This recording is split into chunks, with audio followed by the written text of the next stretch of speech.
It feels like home, home, home. It feels like home, home, home. It feels like home.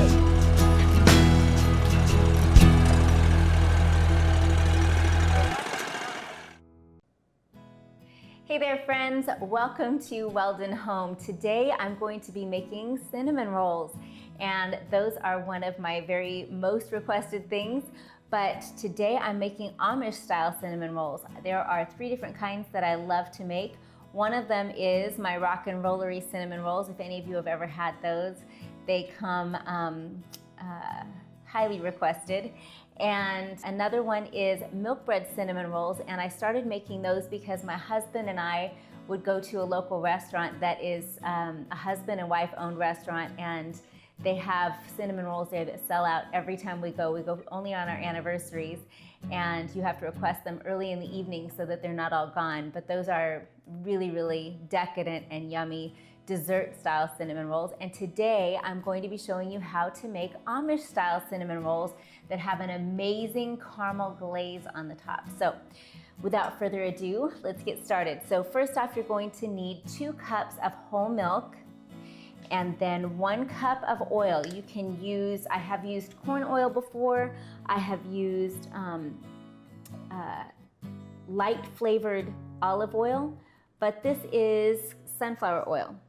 And it doesn't have much of a flavor to it, and that's really all that you need to know. You just need to have something that is not very flavored. And then 1 cup of water and 1 cup of sugar. And we're going to combine that in the microwave for 3.5 minutes. So there it is. I'll pop that in the microwave for just a few minutes.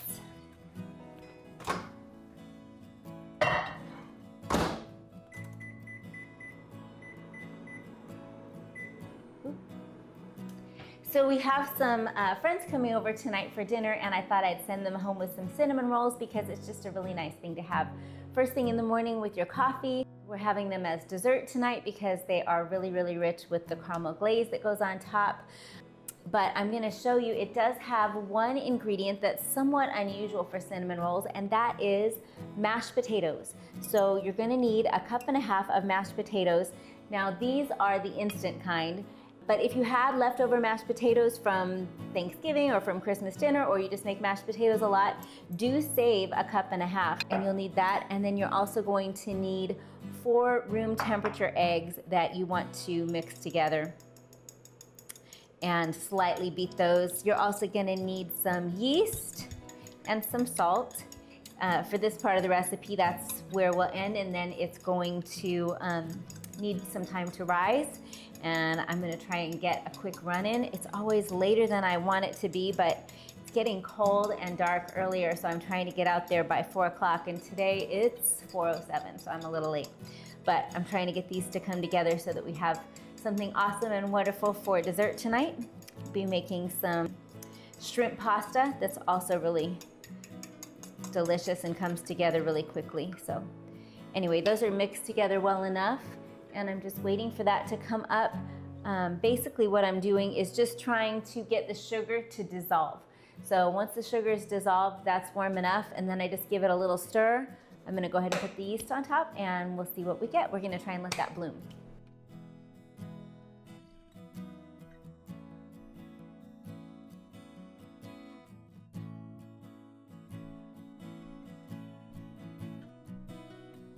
So this looks wonderfully bloomed, and I'm going to add this to this huge mixing bowl. Normally I would do this in my KitchenAid, but I know that there are some of you who don't have a stand mixer. My dear friend Carissa was in that boat until very recently. She just got one on Facebook Marketplace, but I know it can be frustrating if you don't have a stand mixer to do some of these breads. So if you have a stand mixer, just at this point, go ahead and empty that into your stand mixer, and then I'm gonna mix in these mashed potatoes.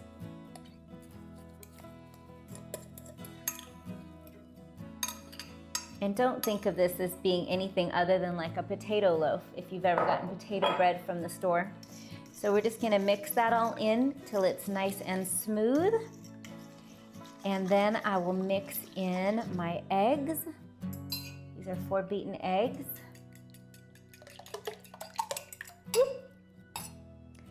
And 2 teaspoons of salt.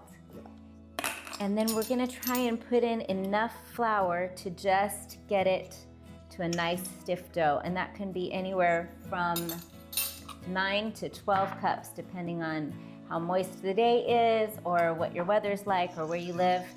I know when we lived in California, I used a lot less flour to get to a nice stiff dough.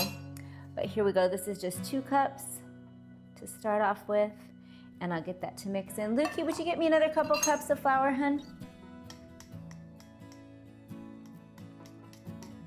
There you go.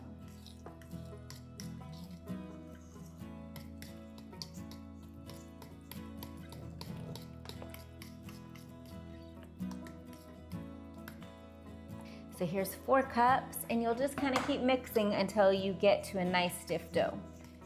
But it gets hard to mix if you try and add all of the flour at once. So I'm just adding it in shifts. And in a KitchenAid, obviously it comes together a little faster, but this will work just fine, especially if you have a nice big bowl. And this bowl is from IKEA, but I actually got it at Goodwill. So there are deals to be had on these kinds of things. You don't have to spend a lot of money to have good cooking equipment. So there's 4 cups. Let's do 6 cups. And mix that in. There's something just really nice, therapeutic about making bread.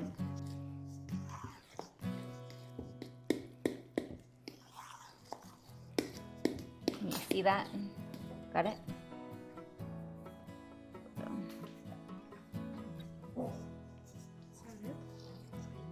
That's 8.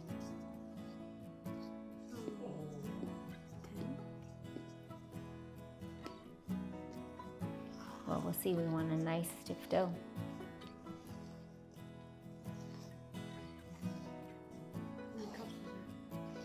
So this is 9 cups.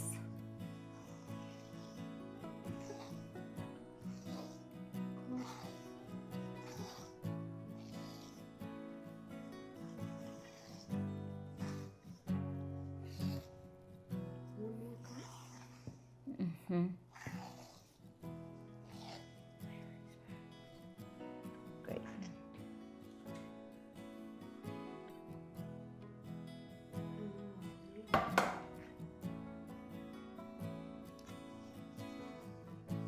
All right, so that's gonna be 10 cups, and that looks like it's gonna be just right. This is a soft, pillowy kind of dough that really holds up well to the dense or the richness of the caramel frosting that I'm gonna put on it.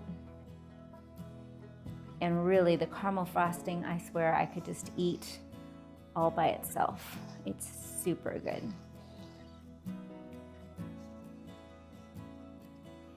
But that's looking pretty good right there. And I really need to get out there for my run. I'm losing all the daylight.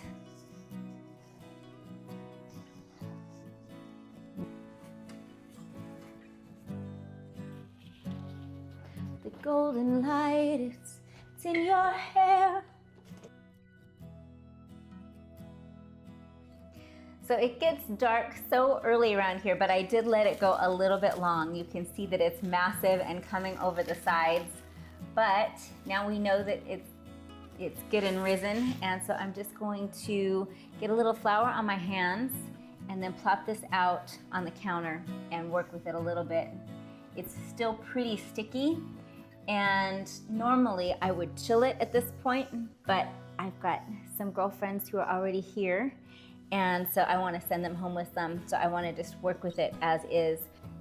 Just gonna work that in a little bit more dough, a little bit more flour into the dough, and try and get it so that I think I can roll it out without it sticking to everything. So kneading it at this point is just developing the gluten a little bit better so that it has more structure, which is not bad. So I'm just gonna flatten that out. That looks pretty good.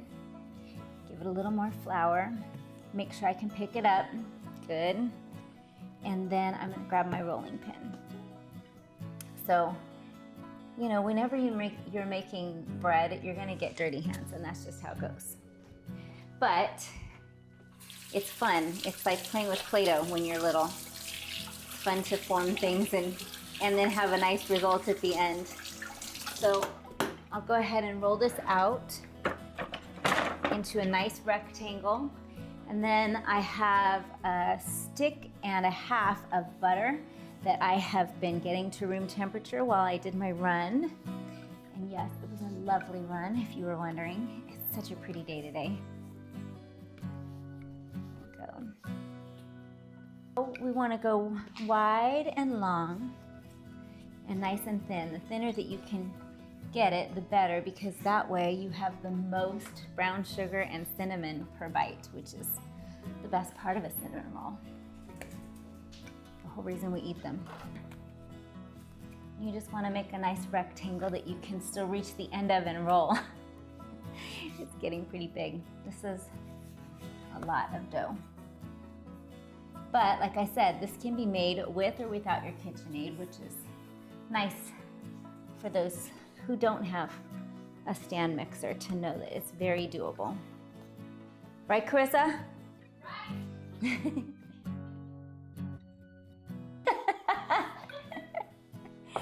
All right, so that looks good. Just make sure I can get to that.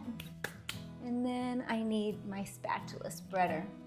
This Cutco knife, and I am in no way affiliated with Cutco, but this is my very favorite knife. And it's, you see other knives that look like it, but this Cutco knife just has a certain give and a certain feel to it that it just is such a useful knife. It's just the right stiffness and giveness to it that makes it a perfect knife. So, like I said, it's just a cup and a stick and a half of butter.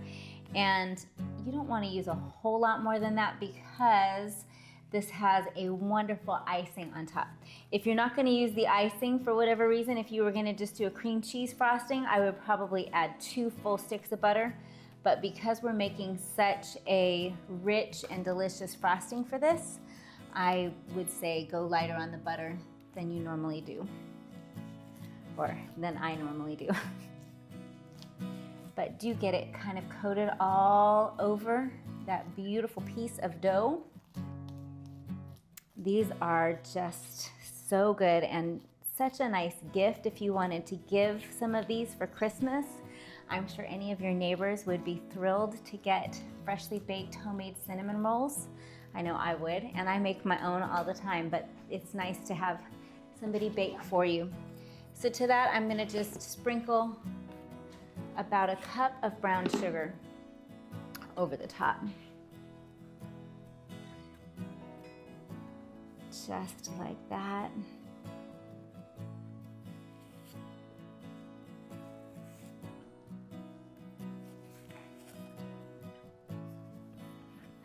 I had really hoped it was going to be smelling amazing by the time the girls got here because I was making homemade applesauce, but this is so sad. But the crock pot that I bought at Goodwill doesn't work. So my apples have been sitting there not cooking and not smelling delicious all afternoon, and I'm really bummed. I just went to check and see how they're doing, and I was like, oh no, it didn't even start to go. But, you know, sometimes those things don't work out. I think they'll let me return it though, so we'll see. Now I just need some cinnamon, which I thought I had already pulled out, but I guess not. Again, see, this is my MO. I used it for the applesauce, that's why it's not out.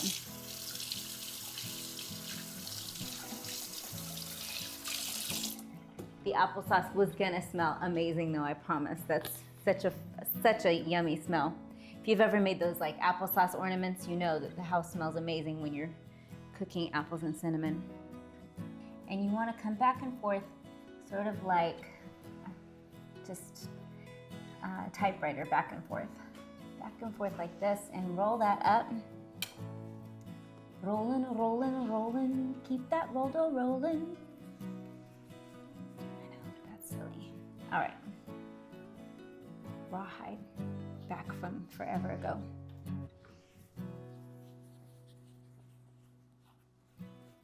Nice.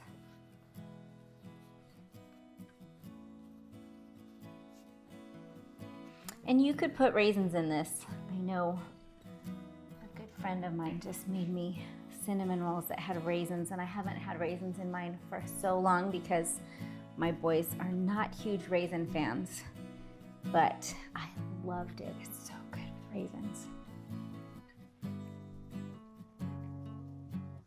All right, so now I'm just gonna move this to a freshly floured spot. And then we'll cut those up. Okay. This is my other Cutco knife, and this is a really old Cutco knife, and I got it years and years ago, and then it needed to be refurbished, and Cutco took it back and refurbished it for me. I mean, this is like probably from the 70s, this knife, and they sharpened it and redid the handle for me probably 10 years ago now, but such a great company. If you have a chance to get some Cutco knives, they're expensive, but they're so good. All right. So I like to just do half, and then I cut each of those halves in half. And then I do each of those halves in half. And then I'll do one more time in half. So now I'll just start to load them into my pan and get them ready for that second rise.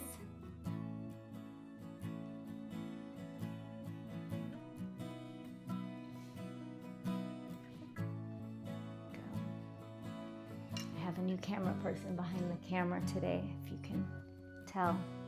I got my girl in here. I'm not sure what happened to Paul. He disappeared outside and I haven't seen him, so he's probably avoiding doing the camera work.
I'm boiling a mixture of 2 cups of brown sugar, 2 sticks of butter, 1/3 cup of milk, 1/3 cup of cream, and 1/2 teaspoon of salt. And I'm bringing that up to 240 to 245 degrees. And then I'm going to make our awesome frosting out of that. But I'm also making dinner, so I'm pouring in my pasta. Sorry, everything got later than I thought, as it usually does. But the cinnamon rolls are out and looking tasty and delicious and ready for their blanketing of caramel sauce. So we will be at all of those things momentarily.